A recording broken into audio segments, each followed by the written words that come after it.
Beijing update. We had a really, really rough night.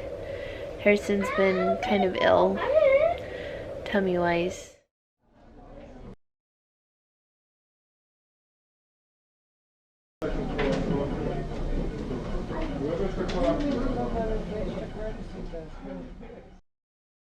We went to China with a tour company. We ended up going to see some amazing things, but he just kept kind of going downhill and was super grumpy, not feeling well. We ended up being overall kind of sick in China, food-wise, more than we would have liked. But he woke up in the middle of the night at like 3:30 or 4 in the morning, just throwing up super violently, super bad. At first, I was like, oh, that's really too bad. Well, he's probably just got a little stomach flu. But it was strange. When he came in, he was tired, a little delirious. I went ahead and began preparing specifically for his arrival from the other room, got him some water. As he came in, I could tell he was a little delirious. It was the middle of the night, so I didn't think much of it. And he's 4, so again, I didn't think much of it. So we sat him on the bed, asked him if he wanted a little water. He said yes. And sure enough, he drank the water and laid back down. I thought, oh yeah, well, no worries. We'll work it out of the system. Must have been something he ate. Basically, he sat up, threw up again, and I was like, okay, he just had a bunch of water. That's not terribly uncommon. We'll just help him out. But he was acting super strange, and he couldn't see me. Like, his eyes were open and he was kind of looking about, but he was panicked. He was very scared. He was holding his chest.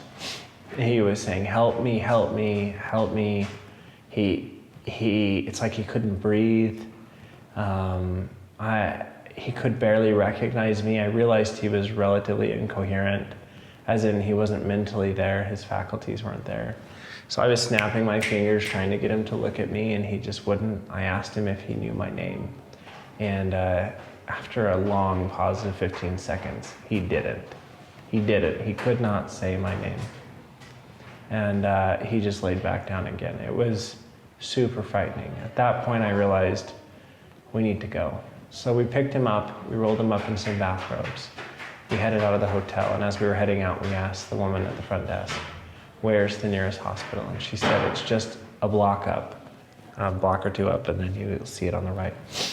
So I thought, we're gonna just run there. I mean, they're big blocks, but we'll just go there. So he was in our robes, and we headed out the door, and we headed straight for the hospital. It was the middle of the night, 2 or 3 in the morning, and as we were going, he just kept throwing up.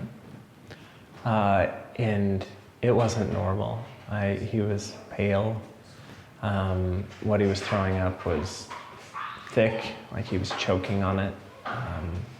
It was way past food. It was probably just a lot of the stomach acid and stomach fluids that existed. And it was scary. It was scary.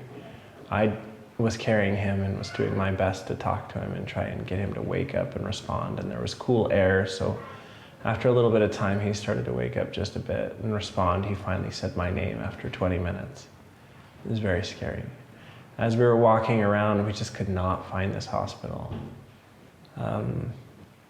I've never had a situation where I thought I might lose my child, and that was definitely one of them. So I am just becoming more and more frantic. I can't find anything on my cell phone because my data doesn't work at all in China.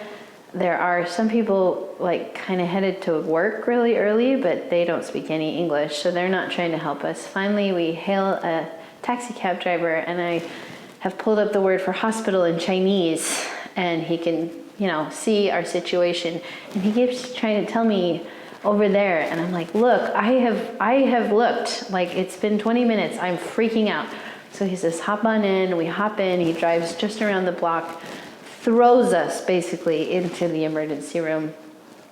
And it is one of our first experiences with socialized medicine. There are people all over the floor. There are rooms full of people. Finally, a really nice young Chinese man comes up who speaks English and is like, you probably want to go over to the international wing because this is a really big teaching hospital in Beijing. So we head over to the international wing. In general, when you're traveling and you have a medical emergency, try to find an international hospital. They're going to A, speak English, but B, they're going to cater more to Western norms for what you expect. You're going to probably not have to share a room with a bunch of people. They're going to know what kind of tests you might want to run, and they're going to give you your paperwork. However, you do have to pay in advance. Wow.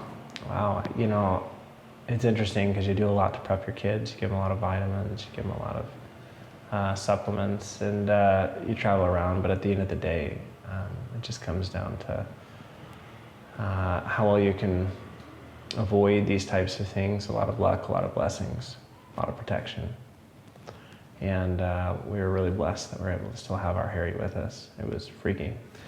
We were thrown into kind of a communal room for the last couple hours of the night, which was really unpleasant. Basically, people were throwing up and like coughing up phlegm the whole time. Chris and I just looked at each other like, oh my word. I had woken up our oldest Lucy and told her I would be back around the time that the other kids were waking up. So around 7:30 I did leave her and I went back to the hotel. And when I left, things were not looking good. They had told us that his heart enzymes were highly elevated, which when you look that up, that basically is the sign of a heart attack.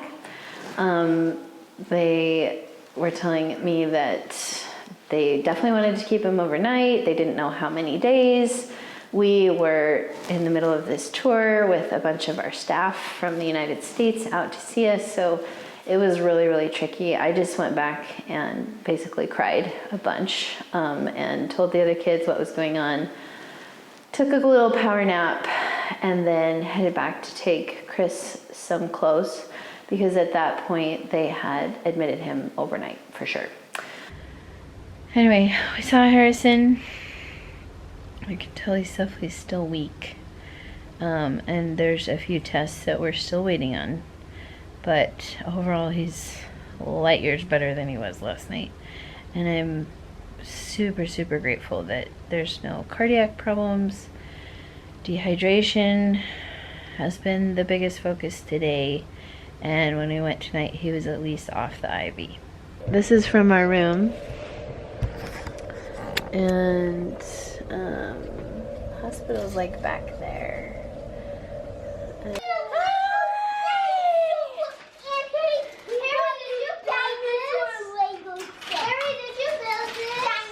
you move your flip-flops there? Hi, Harry. Oh, just a minute. What do you say to everyone? Say hi.